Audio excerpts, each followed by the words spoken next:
হেল্থৰ চাকৰিৰ বিষয়ে যদি আপোনালোকে জানে তেনেহ'লে আপোনালোকে এটা পোষ্টৰ নাম চাগে শুনিছে, সেইটো হৈছে CHO অৰ্থাৎ community health officer. Community health অফিচাৰসকল যিসকল ইন ছাৰ্ভিচ যিসকল কেণ্ডিডেট আছে তেওঁলোকেও পাব পাৰে, বা আপোনালোকে যদি বৰ্তমান সময়ত চাকৰি কৰিও থকা নাই আপোনালোকে ডাইৰেক্টলি CHO পোষ্ট আপোনালোকে পাব পাৰে। কেনেদৰে পাব পাৰে সেই কথাখিনিকে মই ভিডিঅ'টোত বুজাবলৈ যাম আপোনালোকক। আপোনালোকে ভালদৰে চাই থাকক। যিসকলে মেডিকেল লাইনত চাকৰি কৰিবলৈ তেওঁলোকৰ ইচ্ছা আছে তেওঁলোকে এই কমিউনিটি হেল্থ অফিচাৰ পোষ্টৰ তেওঁলোকে চাকৰি কৰিব পাৰে। এই আপোনালোকে ভালদৰে মন দি আপোনালোকে শুনি ল'ব আপোনালোকে কেনেকৈ আপোনালোকে কৰিব পাৰে। NHMৰ অধীনত 600টাকৈ কমিউনিটি হেল্থ অফিচাৰৰ ভেকেঞ্চি ওলাইছে। 600জন মানে 600টা পোষ্ট ওলাইছে NHMৰ অধীনত, অৰ্থাৎ নেশ্যনেল হেল্থ মিছনৰ অধীনত 600টা পোষ্ট ওলাইছে। আপোনালোকক মই ক'লোৱে এই কমিউনিটি হেল্থ অফিচাৰ সকলোৱে আবেদন কৰিব কিন্তু নোৱাৰে। কমিউনিটি হেল্থ অফিচাৰ সেইসকলেহে আবেদন কৰিব পাৰিব যিসকলৰ CCH বুলি এখন চাৰ্টিফিকেট আছে। CCH মানে হৈছে certificate in community health. Okay, এইটো এটা কোৰ্চ থাকে আপোনালোকৰ। যেনেকৈ ঠিক মণ্ডল হ'বৰ কাৰণে RCCC ৰেকৰ্ডৰ চাৰ্টিফিকেট যিখন আপোনালোকে লাগে 6 মাহ আপোনালোকে পঢ়িব লাগে, তাৰপিছত আপোনালোকে এই চাৰ্টিফিকেটখন পায়। চাৰ্টিফিকেটখন পালে আপোনালোকে চাকৰি আবেদন কৰিব পাৰে। ঠিক সেইদৰে CHOৰ ক্ষেত্ৰত কমিউনিটি হেল্থ অফিচাৰৰ ক্ষেত্ৰত আপোনালোকৰ চাৰ্টিফিকেট ইন কমিউনিটি হেল্থ বুলি এটা কোৰ্চ আছে। সেই কোৰ্চটো আপোনালোকে কৰিব লাগিব। কৰাৰ পাছতহে আপোনালোকে এই চাকৰি আবেদন কৰিব পাৰে। কেনেকৈ কৰিব কি আছে গোটেইখিনি কথা আপোনালোকক দেখাম ভিডিঅ'টো। এইটো হৈছে এডভাৰটাইজমেণ্ট নেশ্যনেল হেল্থ মিছনৰ MD ফালৰ পৰা এখন জাৰি কৰা হৈছে। আপোনালোকে ডেট চাওক 15/6/2022 এখন ওলোৱা হৈছে। Admission notification for certificate in community health for July 2022 batch, অৰ্থাৎ জুলাইৰ পৰা আপোনালোকৰ ক্লাছ ষ্টাৰ্ট হ'ব চাৰ্টিফিকেট ইন কমিউনিটি হেল্থৰ। তাৰ বাবে আপোনালোকে বৰ্তমান সময়ত এডমিশ্যন ল'ব পাৰে। ইয়াতে আপোনালোকে আবেদন কৰিব পাৰে এডমিশ্যনৰ কাৰণে। যদি এডমিশ্যন পাই গ'ল আপোনালোকে মানে এই চাৰ্টিফিকেটখন পোৱাৰ পিছতে আপোনালোকে চাকৰিৰ কাৰণে আবেদন ডাইৰেক্টলি কৰিব পাৰিব। আৰু 600টা পোষ্ট যিহেতু আছে আপোনালোকৰ বেটছৰ পৰা আপোনালোকে চাকৰি পোৱাটো প্ৰায় নিশ্চিত। তো আপোনালোকে চাওক ইয়াতে আপোনালোকৰ যিকোনো জেগাত আপোনালোকক মানে পোষ্টিং দিব পাৰে সেই বস্তুটো আপোনালোকে চাই ল'ব। তো যিবিলাক সাব চেণ্টাৰবিলাক আছে বা প্ৰাইমেৰী হেল্থ চেণ্টাৰ আছে বা comprehensive primary health care centre যিবিলাক আছে, অ'কে, বা হেল্থ ৱেলনেছ চেণ্টাৰ যিবিলাক আছে এইবিলাকত আপোনালোকৰ পোষ্টিং হ'ব। তো ইয়াতে চাওক candidate who successfully complete this course will get certificate from Indira Gandhi National Open University and will be posted at sub centre health and wellness centre as community health officer. Okay, so' আপোনালোকে এই যেতিয়া কোৰ্চটো শেষ কৰিব আপোনালোকে ইগনো ফালৰ পৰা এখন certificate পাব আপোনালোকৰ CCHৰ চাৰ্টিফিকেট ইন কমিউনিটি হেল্থৰ। আৰু আপোনালোকক পোষ্টিং কৰিব কমিউনিটি হেল্থ অফিচাৰ হিচাপে সাব চেণ্টাৰ যিবিলাক আপোনালোকে জানে ন, মানে হেল্থৰ যিবিলাক সাব চেণ্টাৰ থাকে, যিবিলাক আমাৰ হস্পিটেলছবিলাক থাকে সেইবিলাকত। অ'কে, তো ইয়াতে আপোনালোকৰ প্ৰাইমেৰী হেল্থ কেয়াৰ টিম আপোনাৰ আণ্ডাৰত কিসকল থাকিব একেলগে আপোনালোকে কাম কৰিব। যিসকল MPW থাকে বা ANM সকল থাকে, অ'কে, সেইসকল আশাকৰ্মীসকল থাকে তেওঁলোকক আপুনি কাম কৰাই নিব লাগিব। তেওঁলোকক প্ৰায় ছুপাৰভাইজ আপোনালোকে কৰিব লাগিব। আপোনালোকে কোৰ্চটো কেনেকৈ কৰিব পাৰিব? কোৰ্চ সকলো এলিজিবল কেণ্ডিডেটৰ কাৰণে অ'পেন আছে, including contractual employees of NHM, state medical society, state health society as per the essential criteria.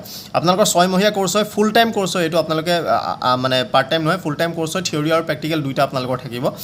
আৰু আপোনালোকে চাওক eligible candidates will be selected based on the aggregate percentage secured by the candidate in the last qualifying degree or diploma examination mentioned in essential criteria. The selected candidate will be required to sign surety bond immediately after the placement at the respective program study center.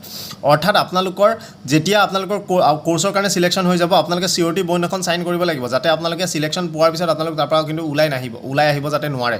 আৰু এইটো ভাল কাম কৰিছে বুলি মই ভাবোঁ, কিয়নো সিলেকশ্যন পোৱাৰ পিছত ওলাই অহাটো হয়তো যুক্তিসংগত নহয়, হয়তো বেলেগ কোনোবা এজনে পালেহেঁতেন। সেইকাৰণে surety bond আপোনালোকে সাইন কৰিব লাগিব। তো এতিয়া চাওক আপোনালোকৰ ক'ত আপোনালোকৰ যিহেতু 600টা পোষ্ট আছিল বুলি কৈছোঁ, ইয়াতে আপোনালোকৰ 10খন জেগা আছে। 10খন জেগাত আপোনালোকৰ 60 থাকে, প্ৰত্যেকখন জেগাত চিট আছে। 60 টাকে এলটমেণ্ট কৰা হ'ব। আপোনালোকৰ 60জন এই প্ৰত্যেকখন জেগাত আপোনালোকৰ পঢ়াবৰ কাৰণে প্ৰেক্টিকেল এণ্ড থিয়ৰী ক্লাছৰ কাৰণে ইয়াতে আপোনালোকক পোষ্টিং দিয়া হ'ব। আপোনালোকৰ গোৱালপাৰাৰ civil hospital, Bongaigaon district hospital, Mangaldoi civil hospital, SMDF civil hospital Cachar, Karimganj civil hospital, LGB civil hospital Tinsukia, Sivasagar civil hospital, SKK civil hospital Golaghat, North Lakhimpur civil hospital, BP civil hospital Nagaon, এইকেইখনত আপোনালোকৰ 60জনকৈ পোষ্টিং দিব। তো এতিয়া আপোনালোকৰ ক্ৰাইটেৰিয়া কি? আপোনালোকৰ এডমিশ্যনৰ কাৰণে ক্ৰাইটেৰিয়া কি হয়? আপোনালোকৰ BSc নাৰ্ছিং লাগিব বা পষ্ট বেচিক BSc নাৰ্ছিং আপোনালোকে ৰেজিষ্টাৰ্ড নাৰ্ছ আপোনালোক হ'ব লাগিব, বা bachelor of science in nursing BSc nursing আপোনালোকে কৰা হ'ব লাগিব, বা GNM কোৰ্চ পাছ কৰা হ'ব লাগিব। অ'কে, এইখিনি হ'লে আপোনালোকে ইয়াতে আবেদন কৰিব পাৰিব। আৰু বয়সৰ কথা ক'বলৈ গ'লে 35 বছৰতকৈ তলত আপোনালোক হ'ব লাগিব। যদি SC ST হয় তেতিয়া আপোনালোকৰ ৰিলেক্সেশ্যন 5 বছৰ আপোনালোকৰ কাৰণে ৰিলেক্সেশ্যন তেওঁলোকে দিব। OBCৰ ক্ষেত্ৰত ইয়াত দিয়া মানে OBCৰ কথাটো ধৰি থকা হৈছে। OBCৰ কথা ইতিমধ্যে ইণ্টিমেট কৰা হৈছে, NHMৰ অথৰিটিলৈ ইণ্টিমেট কৰা হৈছে যে 3 বছৰ OBC যিটো মেণ্ডেটৰী ৰিলেক্সেশ্যন থাকে সেইটো ইয়াতো দিব লাগে। সেইটো NHMৰ ফাললৈ সেইটো ইতিমধ্যে ইণ্টিমেট কৰা হৈছে।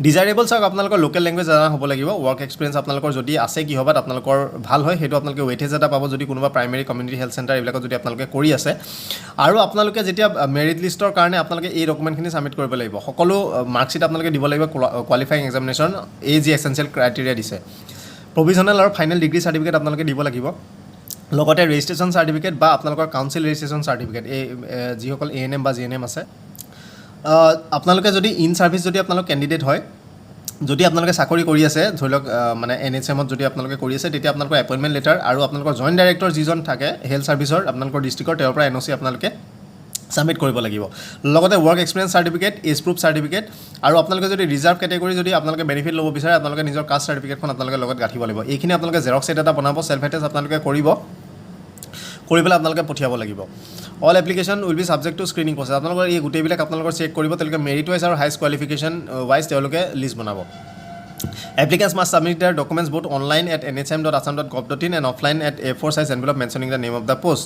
তো আপোনালোকে nhm.assam.gov.in খুলিলে আপোনালোকে ইয়াতে আপোনালোকে অনলাইন আপোনালোকে আপলোডো কৰিব লাগিব লগতে এই গোটেইখিনি ডকুমেণ্টছ আপোনালোকে এটা A4 সাইজ এনভেলপ ডাঙৰ এনভেলপ A4 সাইজত আপোনালোকে ভৰাই পেলাই ক'ত পঠিয়াব লাগিব office of the mission director national health mission Saikia commercial complex খ্ৰীষ্টান বস্তি গুৱাহাটী আছাম পিন 781005 এইটো এড্ৰেছত আপোনালোকে পঠিয়াব লাগিব আৰু ওপৰত আপোনালোকে পোষ্ট মানে এড্ৰেছটো লিখিব লাগিব ফৰ এইটো admission certificate in community health এইটো আপোনালোকে লিখিব লাগিব okay for community health officer বুলি সেই বস্তুটো আপোনালোকে লিখিব লাগিব এতিয়া আফটাৰ দ্য লাষ্ট ডেটটো আপোনালোকে চাওক 30 জুন 2022 আজি 22 তাৰিখ হ'ল আপোনালোকৰ 30 তাৰিখ লাষ্ট ডেট হয় সেইটো আপোনালোকে সোনকালে কৰক চিলেকশ্যন হোৱাৰ পিছত আপোনালোকৰ এডমিশ্যন কাউন্সেলিং হ'ব আৰু আপোনালোকে আণ্ডাৰটেকিং দিব লাগিব যে আপোনালোকে 6 মাহৰ CCS কোৰ্চটো আপোনালোকে কৰিব আৰু আপোনালোকে আণ্ডাৰটেকিং দিয়াৰ পিছত যদি আপোনালোকে সিলেক্টেড প্ৰগ্ৰামৰ পৰা আপোনালোকে ড্ৰপ কৰে তেনেহ'লে আপোনালোকে 15000 টকা আপোনালোকে দি আহিব লাগিব অ'কে এডমিশ্যন ফিজটো আপোনালোকে দি আহিব লাগিব 15000 টকাটো এতিয়া কথাটো হ'ল আপোনালোকে এইবিলাক কৰাৰ পিছত আপোনালোকে কি পাব যদি কৰাৰ পিছত আপোনালোকে চাকৰিটোতো সেইটো বেলেগ কথাই কিন্তু আপোনালোকে যেতিয়া পঢ়াত মানে যিটো কোৰ্চটো আপোনালোকে কৰি থাকিব ছমহীয়া কোৰ্চটো যেতিয়া আপোনালোকে কৰি থাকিব তেতিয়া আপোনালোকে ষ্টাইপেণ্ড এটা পাব বা ৰেমিউনাৰেশ্যন এটা পাব আপোনালোকে পাৰ মান্থ অ'কে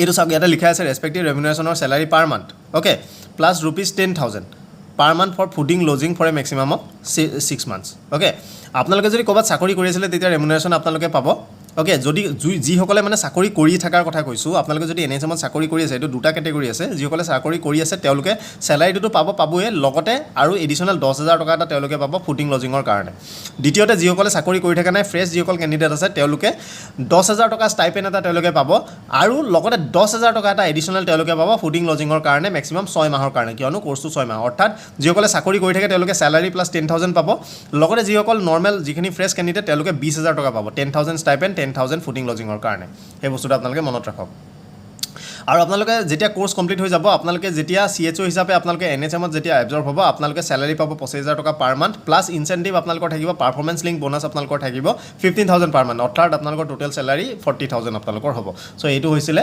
কমিউনিটি হেল্থ অফিচাৰৰ মণ্ডলৰ RTPG কোৰ্চৰ দৰে এইটো CHOৰ কোৰ্চ হয় আৰু কিন্তু এটা কথা এইটো সকলোৱে আবেদন কৰিব নোৱাৰে যিসকল NHMৰ যিসকল ইন ছাৰ্ভিচ কেণ্ডিডেট আছে তেওঁলোকৰ কথা বেলেগ বাকীসকল কিন্তু BSc নাৰ্ছিং বা ANM বা GNM পাছ কৰা তেনেকুৱা ধৰণৰ পঢ়া হ'ব লাগিব সেই বস্তুটো আপোনালোকে মনত ৰাখিব কিন্তু সিলেকশ্যন হ'লে আপোনালোকৰ ভাল 6 মাহৰ কাৰণে আপোনালোকে ষ্টাইপেণ্ড পাই থাকিব লগতে যিসকল ইন ছাৰ্ভিচ কেণ্ডিডেট আছে আপোনালোকে NOC ছাবমিট কৰিলে আপোনালোকে চেলাৰীও পাব প্লাছ 10,000 ফুডিং লজিঙৰ কাৰণে আপোনালোকে ছেপাৰেটকৈ পাব লগতে বাকী যিসকল আছে আপোনালোকে 20,000 টকাকৈ আপোনালোকে পাই থাকিব 10,000 ষ্টাইপেণ্ড 10,000 ফুডিং লজিঙৰ কাৰণে চ' যথেষ্ট ভাল হয় তাৰপিছত আপোনালোকে চাকৰি পোৱাৰ পিছত 25,000কৈ আপোনালোকে পাবই তো সেনেকুৱা ধৰণৰ কথা যথেষ্ট ভাল হয় আপোনালোকে আবেদন কৰক যিসকল এলিজিবল হয় আপোনালোকে আবেদন কৰক আৰু প্লিজ ভিডিঅ'টো শ্বেয়াৰ কৰি দিব যাতে যিসকলে বৰ্তমান সময়ত গম পোৱা নাই তেওঁলোকে যাতে গম পায় তেওঁলোকে আবেদন কৰিব পাৰে চ' ধন্যবাদ ভিডিঅ' চোৱাৰ কাৰণে নতুন ভিডিঅ' এটা লগ কৰিম ধন্যবাদ